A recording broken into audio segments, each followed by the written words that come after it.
Bonjour à tous, ici Kofi Olomide. Je vous parle de chez moi. Nous sommes le lundi 28 décembre 2015. Je n'ai pas le droit de vous laisser dans le doute, vous qui m'aimez, vous qui me soutenez, vous qui souffrez pour moi. J'ai été en Côte d'Ivoire sous contrat pour un concert, un grand concert.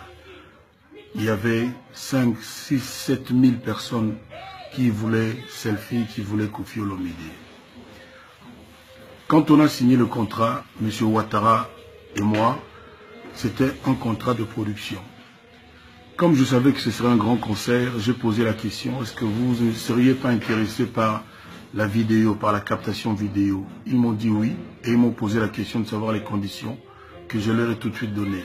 Il fallait payer parce que une vidéo, ça rapporte quelquefois beaucoup plus que les entrées du concert même. Surtout une vidéo avec selfie, avec les nouvelles chorégraphies du quartier latin à Kofi Olomide. Et ils sont entrés à Réunion et ils ont marchandé. On est tombé sur 12 000 euros. Seulement 12 000 euros. Et ils m'ont promis de me rappeler pour me donner leur position définitive, ce qui a été fait. Et puis ils ont encore promis de me rappeler. Tout ce que je vous dis est écrit et j'ai transféré à l'autorité ivoirienne les messages WhatsApp que j'ai échangés avec M. Ouattara et son staff. Il est vrai aussi que le staff de Kofi Central à Paris, en l'occurrence Angèle Ndouksa et les autres, ont les mêmes messages que je garde pour éventuellement les avocats. Ils me rappellent alors pour me dire que non, finalement, avec tous les frais qu'ils ont déjà eu à faire, ils ont payé Mewé, ils ont payé beaucoup de choses comme tous les producteurs font quand ils organisent des concerts. Ils ont finalement préféré ne pas faire la captation vidéo parce qu'ils trouvaient que 12 000 euros c'était quand même beaucoup pour eux. J'ai dit ok. Donc, on a pris acte, eux et moi, qu'il n'y aurait pas une caméra lors de ma prestation à Abidjan. Vous savez, aujourd'hui, il y a beaucoup de nouveaux artistes chaque matin, chaque jour, qui ont besoin de promo, qui ont besoin qu'on les voit. Quand il y a une caméra, ils sont toujours intéressés, ils sourient et ils ne calculent rien d'autre. Moi, je n'ai franchement plus ce besoin-là. Vous le savez, vous serez d'accord avec moi, je suis une petite institution, Kofi Olomide, en qui la planète entière croit. Donc je n'ai pas besoin qu'on me filme pour le plaisir. Vous qui êtes des honnêtes gens, posez-vous la question et posez la question.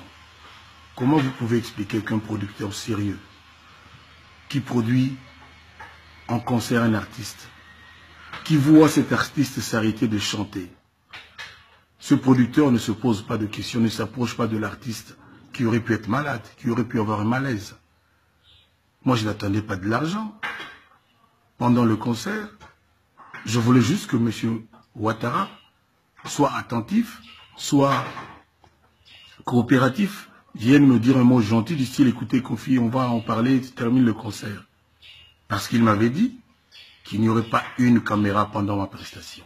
J'ai vu des drones, j'ai vu des grues, j'ai vu à peu près 8 grosses caméras pendant ma prestation en train de filmer.